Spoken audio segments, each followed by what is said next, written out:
Amigos, seguimos hablando de este tren sellado y vamos a hablar un poco de la carrera política de Vladimir Ulyanov para que veamos la importancia que fue ese traslado que hicieron los alemanes desde Suiza por Alemania para provocar esa revolución.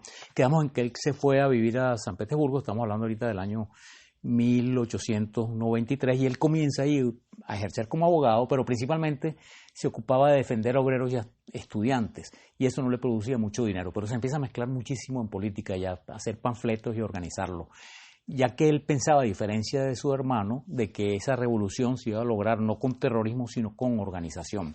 Entonces él conoce a un grupo de gente que estaba en las mismas actividades que él, que en este momento se hacen grandes amigos y colaboradores, pero después van a ser sus rivales mencheviques, que eran Martov y Potresov particularmente. Ellos tenían imprentas y cosas, imprimían panfletos y organizaban y le repartían a los obreros, a los estudiantes. Lenin se empieza a mezclar con ellos y ahí conoce a Nadeja Krúspaya, o Nadia Krúspaya, que es más fácil para nosotros, que va a ser su esposa posteriormente. Ya por el año de 1895 ellos se dan cuenta de que tienen que amalgamar a todo ese grupo de revolucionarios en un solo grupo, valga la redundancia, pero tenían que contar con los exiliados, había muchos exiliados. En particular, estamos hablando de Jorge Plejanov, de Vera Salzulich y de Pavel Axelrod, que estaban exiliados allá en Suiza. Entonces se organiza el viaje y va Vladimir Ulyanov, Lenin, a conocer a este personaje. Plejanov era el padre del marxismo ruso. Plejanov había traducido las obras de Marx y de Engels y había adoctrinado a mucha gente y estaba en ese momento en el exilio en Suiza, en Ginebra. Entonces él conoce a Plejanov, después viaja a París y en París él conoce a Paul Lafarge, el yerno de Marx, nada más y nada menos. Y tiene un diálogo con él muy divertido, ya que Lenin le dice, era un muchacho de 25 años, le dice a este señor que en Rusia ellos le han dado a las obras de Marx a los obreros, y él le pregunta, ¿y se la leen? Sí, sí se la leen, le dice Lenin, ¿y la entienden? Y Lenin le dice, claro que la entienden.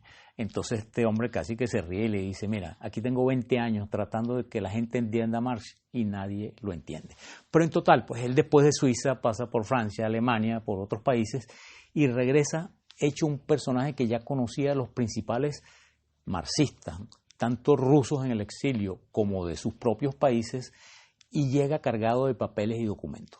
Pero en el año de 1895, en diciembre, él es arrestado y después de un año de prisión en San Petersburgo, que tienen montones de anécdotas muy divertidas. Él ya estaba con esta muchacha Nadia y nada más permitían que lo visitara su familia y su novia, pero él no quería que su novia fuera porque la podía involucrar. Entonces la novia, o sea, Nadia, se consigue una amiga para que lo visite, de manera de que él podía mantener algún intercambio de correspondencia y de cosas con alguien del exterior y de confianza. Y se dice que él escribía las cartas que le daba esta muchacha, o escribía dentro de las cartas cosas en vez de usar tinta leche, que se podían ver al trasluz. Y él fue un trabajador incansable. Lenin, si hay una de las cosas que hay que reconocerle, fue un individuo que estuvo dedicado todo el tiempo a leer y trabajar. Entonces le dan la sentencia después de un año de prisión y lo mandan 3 años a Siberia, a una ciudad que se llamaba Chuchenkoe. Entonces él está ahí, al año de estar ahí, a su novia, a Nadia, también la condenan a exilio en Siberia 3 años también, y ella pide que la manden a donde está su novio y le dicen, le aceptan que sí, a condición de que se casen.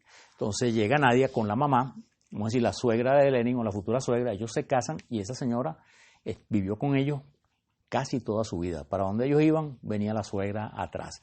Entonces sale él del exilio de Siberia ya el año de 1900, a ella le quedaba un año, pero en el tiempo que él había estado exiliado ocurrió un acontecimiento muy importante, que se fundó el Partido Obrero Socialdemócrata Ruso en Minsk, en lo que hoy es Bielorrusia.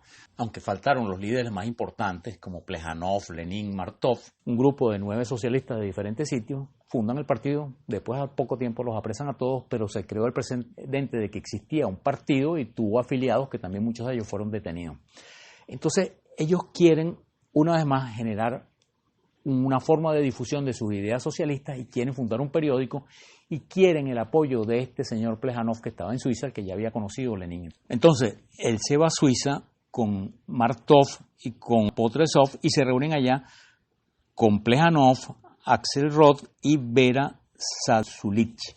Se reúnen los 6, ya ellos traían la idea de lo que les iban a proponer, que era la fundación de un periódico que iba a llamar Iskra, que significa la chispa, porque era la chispa que iba a encender el fuego. Entonces, al final se ponen de acuerdo, pero dicen, ¿cómo vamos a votar? Y dicen, bueno, un voto cada uno. La Vera Zasulich dice, no, bueno, así va a ser muy difícil llegar a acuerdo porque son 3 y 3 votos. ¿Por qué no le damos 2 votos a Plejánov? Y al final ellos acceden, aunque después les molestó mucho esa situación, pero acceden porque el periódico se va a Múnich. Entonces ahí no estaba Plejánov, se va Lenin para allá y ellos empiezan a producir ese periódico que fue esencial en el desarrollo del marxismo ruso.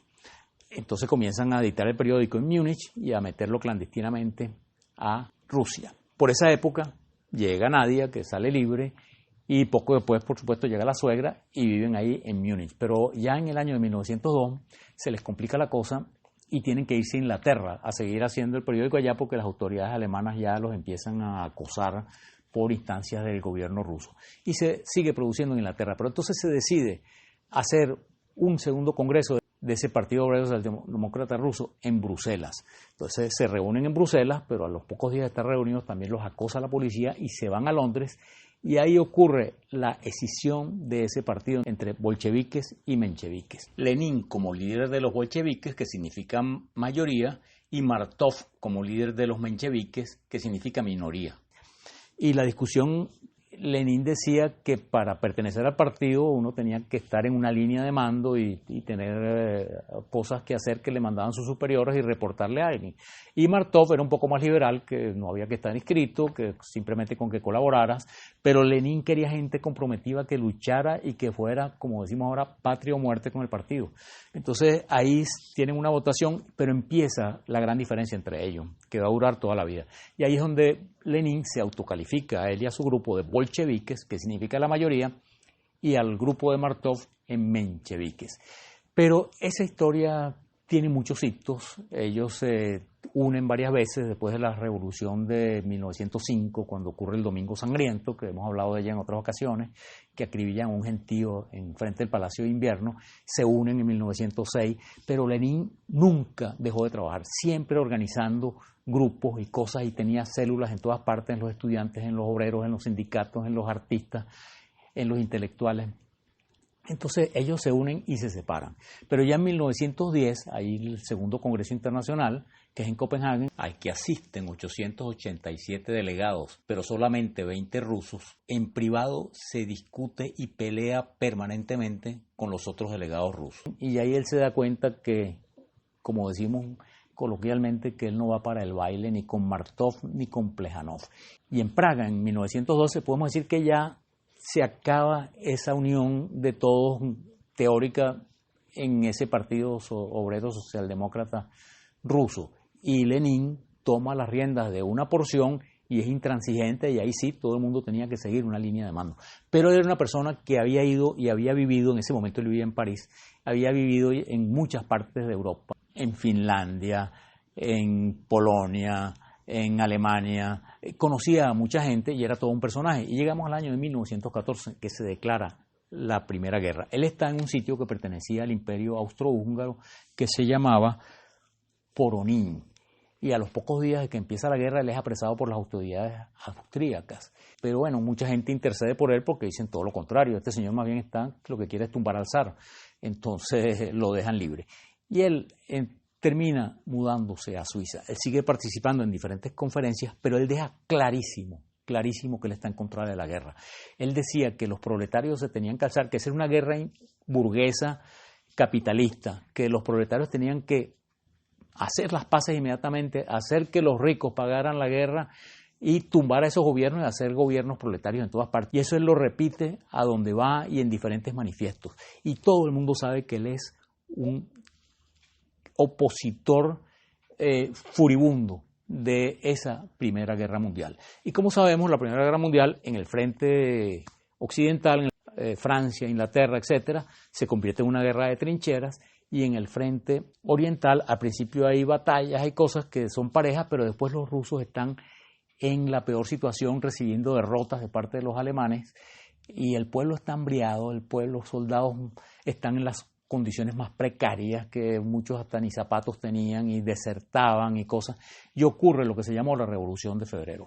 La Revolución de Febrero ocurrió el 8 de marzo, pero les repito una vez más, en Rusia era 12 días antes y sería como el 26 de febrero del año de 1917. Y ocurre esa revolución y el 15 de marzo nuestro renuncia el zar y se forma un gobierno provisional en el que uno de los personajes más importantes es este señor que les hablé al principio, Alexander Kerensky, hijo de ese profesor que él tuvo allá en Simbirsk. Pero el zar está depuesto y se ha armado la revolución y Lenin está en Zúrich y ahí es donde comienza nuestra historia del tren sellado. Vamos a hacer una pausa y vamos a hablar ahora del tren sellado.